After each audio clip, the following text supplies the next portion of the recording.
नमस्कार दोस्तों, देखो सीखो स्टडी में आप सभी लोगों का स्वागत है। दोस्तों, सामान्य हिंदी का प्रैक्टिस सेट नंबर 30 यानी कि 30 है। ये जो भी हम प्रश्न या प्रैक्टिस सेट बना रहे हैं दोस्तों, ये विभिन्न परीक्षाओं में 4 सालों में जो क्वेश्चंस पूछे गए, जो पेपर आए हैं, उन्हीं पर आधारित 40 प्रश्नों का ये प्रैक्टिस सेट होगा। ठीक है, 29 हम बना चुके हैं। तो दोस्तों, इसमें 40 क्वेश्चन आपके होंगे। कमेंट बॉक्स में आपको बताना होगा कि कौन सा राइट आंसर है। ठीक है, मिलाते रहिएगा कि कौन सा राइट आंसर हो रहा है। उसके हिसाब से आपको लास्ट में बताना है कि आप 40 प्रश्न में से कितने सारे प्रश्न का उत्तर सही प्रकार से दे पा रहे हैं। ठीक है, तो सबसे पहला नंबर क्वेश्चन है, मैं अपने आप वस्त्र साफ कर लेता हूं।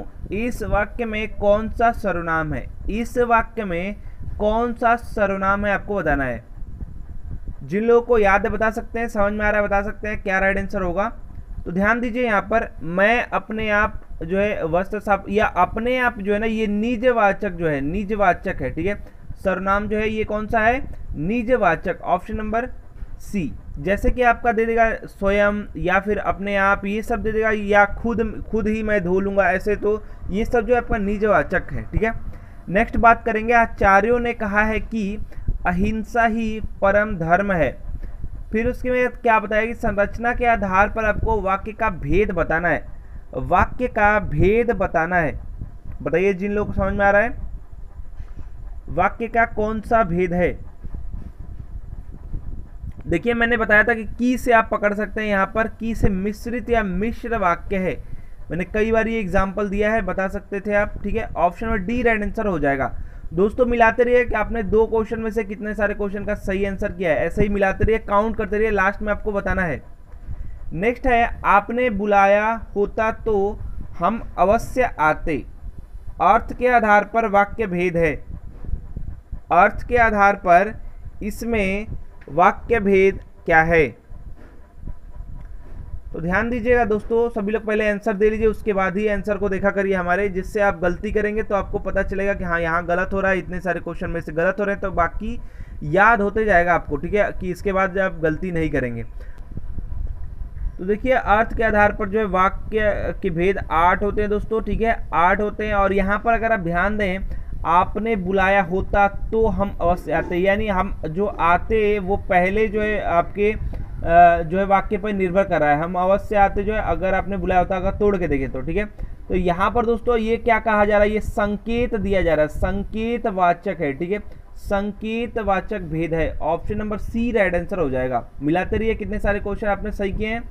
नेक्स्ट क्वेश्चन, निम्न में से कौन सा पदबंध का भेद नहीं है? इनमें से कौन सा है जो कि पदबंध का भेद नहीं है? सभी लोग बताएंगे, इनमें से कौन सा है जो कि पदबंध का भेद नहीं है? देखिए, पदबंध का जो भेद होता है वो विशेषण होता है, क्रिया विशेषण, संज्ञा भी होता है, सर्वनाम भी होता है, अव्यय पदबंध नहीं होता है। अव्यय पदबंध नहीं होता है, तो यही आपका राइट आंसर हो जाएगा, option number B. Next question, काजू शब्द का संबंध किस भाषा से है? मतलब काजू जो शब्द है ये किस भाषा का है? काजू शब्द का जो है संबंध किस भाषा से है, बताइए। काजू संबंध का काजू जो शब्द है इसका संबंध जो है वो पुर्तगाली भाषा से है। याद रखिएगा, पुर्तगाली है ये। ठीक है, पुर्तगाली। नेक्स्ट क्वेश्चन, नाहर के लिए समुचित पर्यायवाची शब्द है, बताइए। नाहर के लिए जो है समुचित पर्यायवाची शब्द है। नाहर के लिए बताइए सभी लोग। तो ये जो नाहर है, देखिए नहर नहीं, नाहर जो है ये शेर का है। ठीक है, शेर का जो है पर्यायवाची शब्द है। ऑप्शन नंबर आपका हो जाएगा D. Option number D. Shardul हो गया, नाहर हो गया, ये सब सिंह हो गया, ये सब जो है शेर का है। नेक्स्ट बात करें, मीरा जोर से हंसी। यह वाक्य किस क्रिया का समुचित उदाहरण है? यह जो वाक्य है वो किस क्रिया का समुचित उदाहरण है?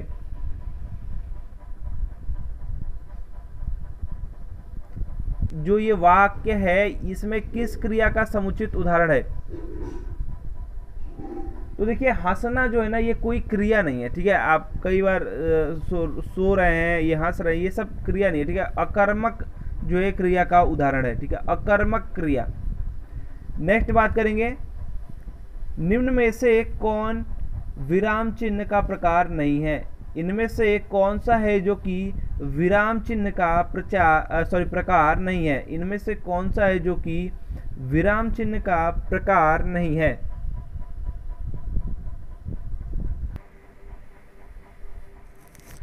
तो देखिए दोस्तों, इसका जो राइट आंसर है, देखिए निर्देशक का चिन्ह होता है, लाघव का चिन्ह होता है, विवरण का वैसे होता है, ठीक है, ये सब ऐसे होता है। तो ये आपका उपदेशक कोई चिन्ह नहीं होता है, ठीक है, कोई भी उपदेशक विराम चिन्ह नहीं होता है, ठीक है, प्रकार नहीं है। Option of C right answer हो जाएगा। नेक्स्ट क्वेश्चन, मानव मात्र को गीता के, यहाँ पर आपका अंडरलाइन है, महात्म्य से परिचित होना अनिवार्य है। यहाँ पर रेखांकित शब्द यानी महात्म्य जो है का शुद्ध आपको बताना है कि कैसे लिखा आएगा, इसको शुद्ध करना है। कौन सा सही लिखा हुआ है बताइए तो,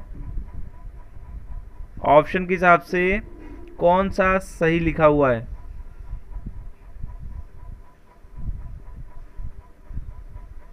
देखिए यहाँ पर जो त जो था ये पूरा ये आधा रहेगा, ठीक है, यानी कि यहाँ पर राइट आंसर हो जाएगा महात्म्य, आपका हो जाएगा right answer option number B, ठीक है, option number B right answer हो जाएगा। नेक्स्ट बात करते हैं, हिंदी खड़ी बोली किस अपभ्रंश से विकसित हुई है? हिंदी खड़ी बोली जो है ये किस अपभ्रंश से विकसित हुई है? सभी लोग बताएंगे,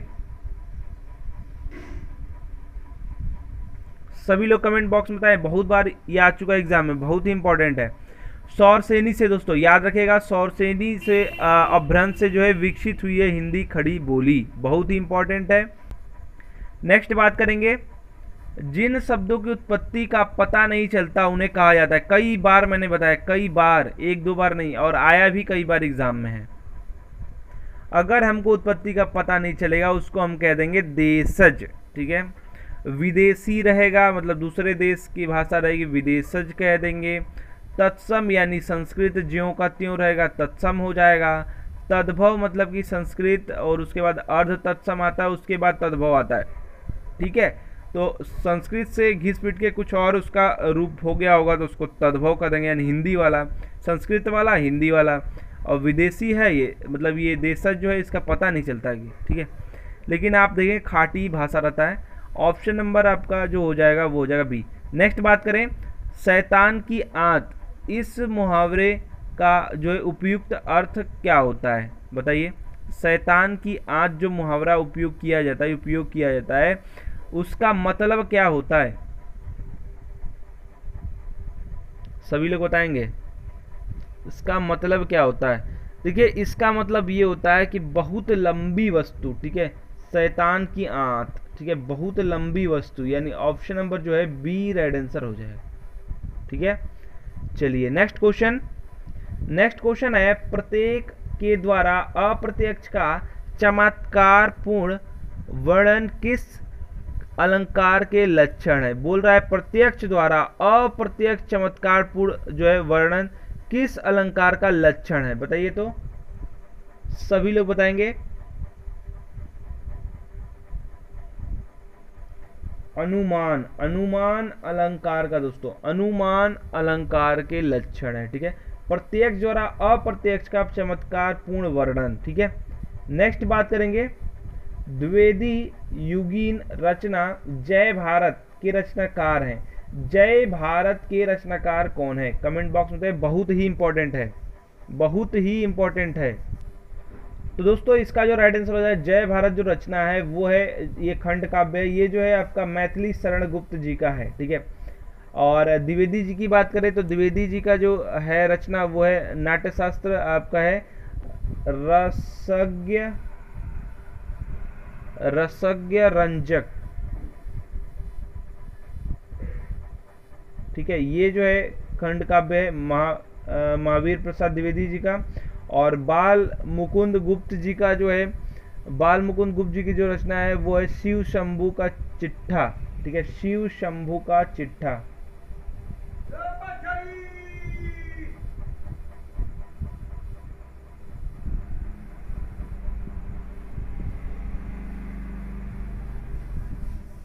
ठीक है। नेक्स्ट अगर बात करें यहाँ पर श्रीधर पाठक जी का, तो श्रीधर पाठक जी का जो रचना है वह है भारत गीत।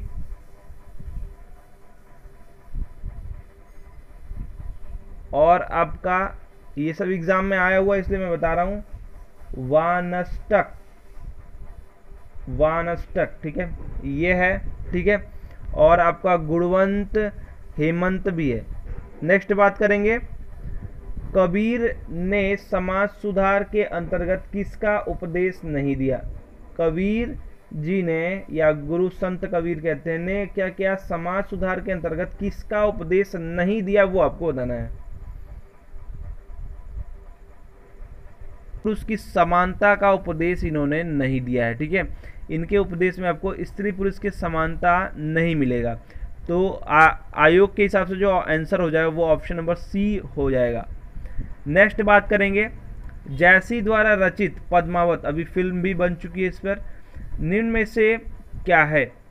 ये जो है ये क्या है बताएं? जो पद्मावत है, जो जैसी द्वारा, मलिक मोहम्मद जैसी पूरा नाम है, के द्वारा रचित है, ये क्या है? देखिए ये जो है ये समाजशोक्ति है, समाजशोक्ति है, option number C right answer हो जाएगा, समाजशोक्ति है, ठीक है। नेक्स्ट बात करेंगे, अब आपको छाट करके बताना है कि जो वाक्यांश है यानी छोटे छोटे जो हैं इसमें त्रुटि है, और त्रुटि को ही छांट करके आपको बताना है। तो जिन लोगों को समझ में आ रहा है बता सकते हैं। देखिए अब त्रुटि कैसे है, राम ने अपनी, फिर उसके बाद गलती के लिए क्षमा की भीख मांगी। तो यहाँ पर त्रुटि ऑप्शन नंबर डी में है। यहाँ पर आपका होना क्या चाहिए था, यहाँ पर होना चाहिए था कि राम ने अपनी गलती के लिए क्षमा मांगी, भीख मांगी, ये जो है सही नहीं है। और आपका राइट आंसर हो जाएगा जो भीख है, क्षमा मांगी सिर्फ रहता तो सही हो जाता, ये गलत है। यानी वाक्यांश में त्रुटि छाटना था, छाट दिए हम। नेक्स्ट बात करेंगे, एक आपको जो वाक्यांश में त्रुटि है उसे छाटिए, वही है। और यहाँ पर आपको बताना है कल 27 अगस्त को कौन तारीख होगी, बताइए।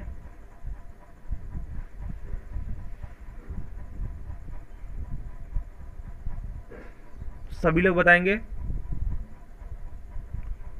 तो देखिए यहाँ पर जो आपकी राइट आंसर है वो किसी भी हम नहीं कह सकते हैं कि मतलब कि कोई भी गलत कह रहा है या सही कर रहा है। इसमें बहुत सारी चीज़ें इसमें गलत है। जैसे कल 27 अगस्त को, अब यहाँ पर जो है जब यहाँ पर दिया है तो कौन तारीख होगी या कौन सा दिन, कौन सा लिखना चाहिए था, फिर यहाँ पर दिन लिखना चाहिए। जब 27 बता ही रहे हैं तो फिर तारीख पूछने की क्या ज़रूरत है। यहाँ पर क्वेश्चन मार्क फिर लगा दिया, ये सब यहाँ पर गलत है, सब। तो यहाँ पर कोई भी आंसर आप नहीं दे सकते हैं। लेकिन देखिए कौन सी रहता या कौन सा, सी नहीं रहे, कौन सा, यहाँ पर दिन होगा, दिन रहता तो ठीक था, ठीक है। तो कोई भी आंसर देने की जरूरत नहीं है। नेक्स्ट बात करेंगे, आपको वही त्रुटि छाटना है। यहाँ पर दिया शीर्षक को छोटा, आकर्षक और विषय अबंध रखना चाहिए, कोई त्रुटि नहीं है। बताइए कौन सा राइट आंसर होगा इसका।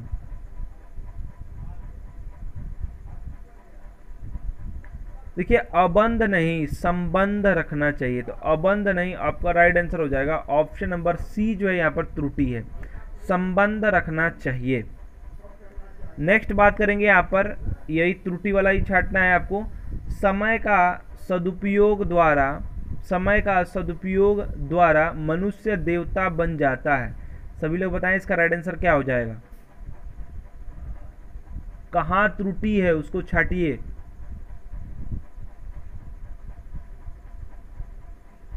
देखिए समय का नहीं होता है यहाँ पर, समय के सदुपयोग द्वारा मनुष्य देवता बन जाता है। समय के, यानी आपका जो त्रुटि है वो ऑप्शन नंबर ए में ही है। नेक्स्ट बात करेंगे, यहाँ भी आपको त्रुटि बताना है, कौन सा इसमें जो है त्रुटि है, सभी लोग बताइए। यहाँ पर दिया है धनवान को व्यर्थ बेकार में सहायता देकर कोई लाभ न होगा। देखिए इसमें बेकार में जो है फिर से उसमें अतिरिक्त उपयोग किया गया है। धनवान को व्यर्थ हो गया तो सहायता देकर ही सही हो जाता, लेकिन ये यूज़ किया गया तो यहीं पर त्रुटि है, ऑप्शन बी राइट आंसर हो जाएगा। अब दोस्तों यहाँ पर आपको बताना है कि निम्नलिखित में से कौन सा शब्द स्त्रीलिंग प्रयुक्त हुआ है, मतलब कौन सा इसमें से स्त्रीलिंग है वो आपको बताना है। सभी लोग बताइए कौन सा इसमें स्त्रीलिंग है। देखिए इसमें सब जो है स्त्रीलिंग है, यानी कि यहाँ पर सभी इसमें जो है पुल्लिंग है, और ऋतु जो है स्त्रीलिंग है, ऋतु जो है स्त्रीलिंग है। Option number A right answer हो जाएगा। नेक्स्ट बात करेंगे, भुजंग का परवाची शब्द नहीं है। भुजंग का जो है परवाची शब्द नहीं है, कौन सा नहीं है? भुजंग का परवाची कौन सा इनमें से नहीं है? देखिए सांप का होता है, ठीक है, सांप का होता है भुजंग, तो यहाँ पर गरुड़ कभी भी परवाची नहीं होगा। व्याल होगा, सर्प होगा, पन्नग होगा, भुजंग होगा, ये सभी जो है सांप के या सर्प के जो है परवाची हैं, ठीक है। तो ये नहीं है, यही पूछा गरुड़। नेक्स्ट बात करेंगे, बड़ा घर छोटा आदमी नीला वस्त्र में विशेष्य कौन से हैं? यानी आपको बताना है कि बड़ा घर है, ठीक है, छोटा आदमी है, नीला वस्त्र है, इस तीनों में से आपको बताना है विशेष्य कौन सा है। कौन कौन से इसमें से विशेष्य हैं बताइए, सभी लोग बताएंगे।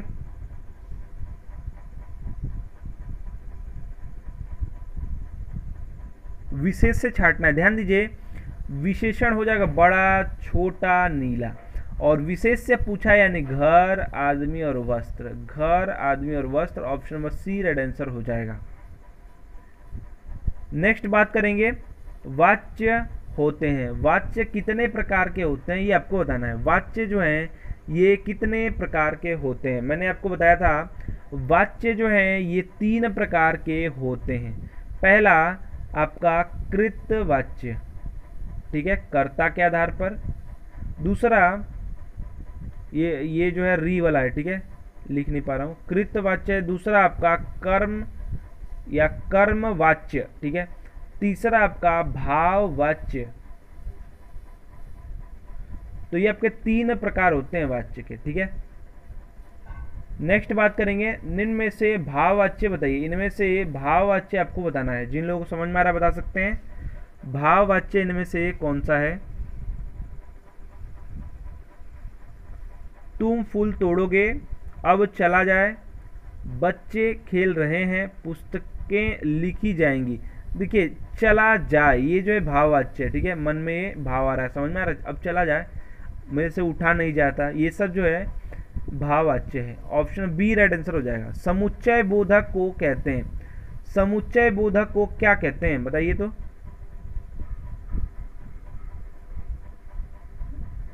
समुच्चय बोधक को क्या कहते हैं?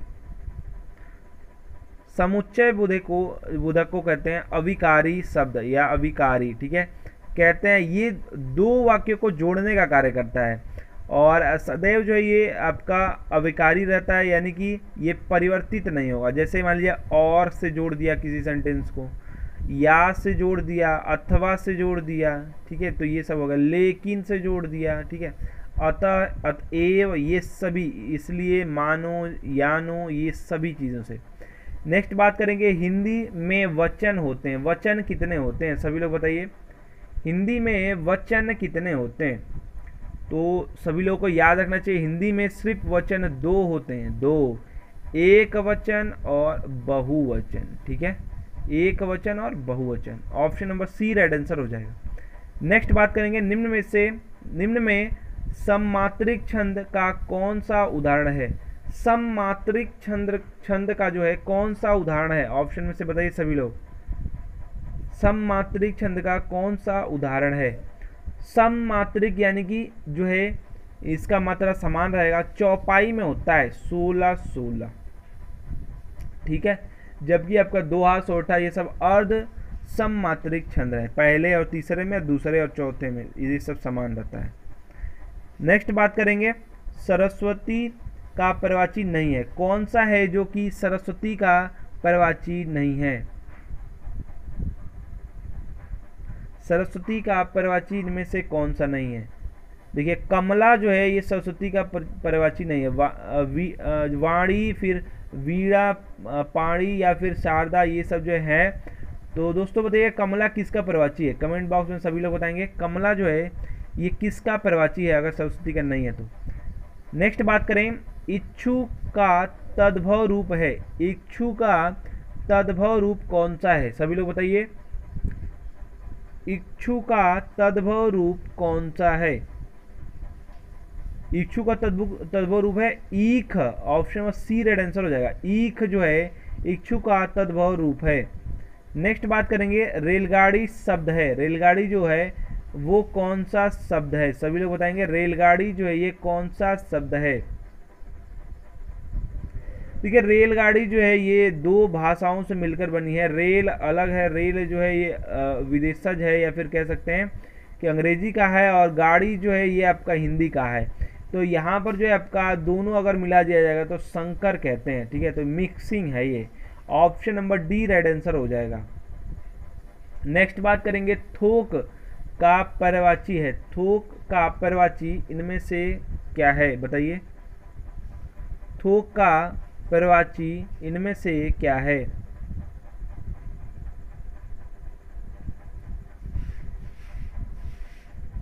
पर्याधिक जो है दोस्तों ये थोक का पर्यायवाची है, पर्याधिक जो है ये थोक का पर्यायवाची है। नेक्स्ट बात करेंगे, विभू का पर्यायवाची है, विभू का पर्यायवाची इनमें से क्या है? विभू का पर्यायवाची इनमें से क्या है?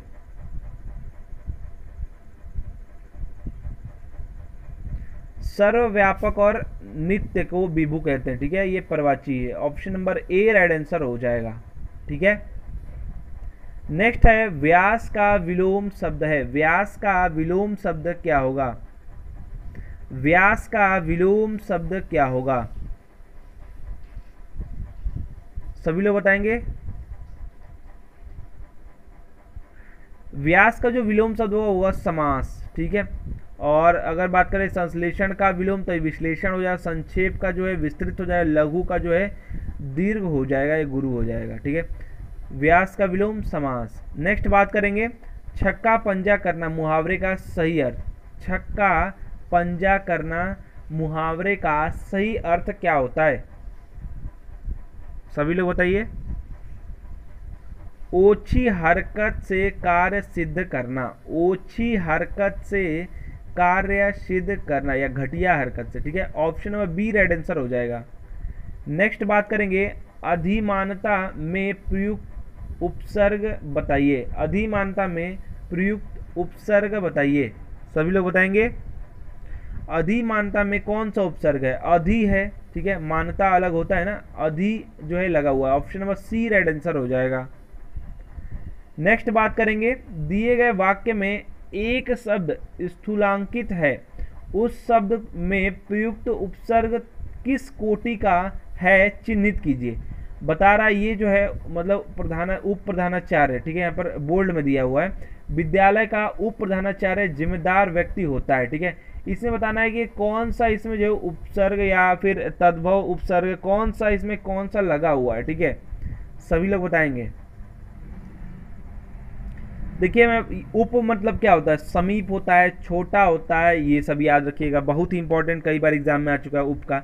तो उप जो है ये संस्कृत वाला है, तो कह सकते हैं इसको तत्सम है, तत्सम उपसर्ग लगा हुआ है। Option number A. ये ऐसा भी क्वेश्चन पूछ लेगा आपसे। ठीक है, आपको समझ में नहीं आया करना क्या है, कह क्या रहा है। ठीक है, तो थोड़ा सा ध्यान देंगे, समझ जाएंगे, थोड़ा क्वेश्चन ऐसे सॉल्व किए रहेंगे तो। नेक्स्ट बात करेंगे, प्रत्यय होता है, प्रत्यय जो होता है क्या होता है? प्रत्यय जो होता है ये क्या होता है? देखिए, प्रत्यय जो होता है वो शब्दांश होता है, शब्द का अंश होता है। Option number A. प्रत्यय यानी पीछे लगेगा, शब्द मान लीजिए है तो पीछे लग जाएगा, उपसर्ग यानी कि आगे लग जाएगा। तो ट्रिक है ये, बहुत ही अच्छा है। नेक्स्ट जो क्वेश्चन है दोस्तों, यहाँ पर उपसर्ग ने प्रत्यय। ठीक है, प्रत्यय आपको बताना है।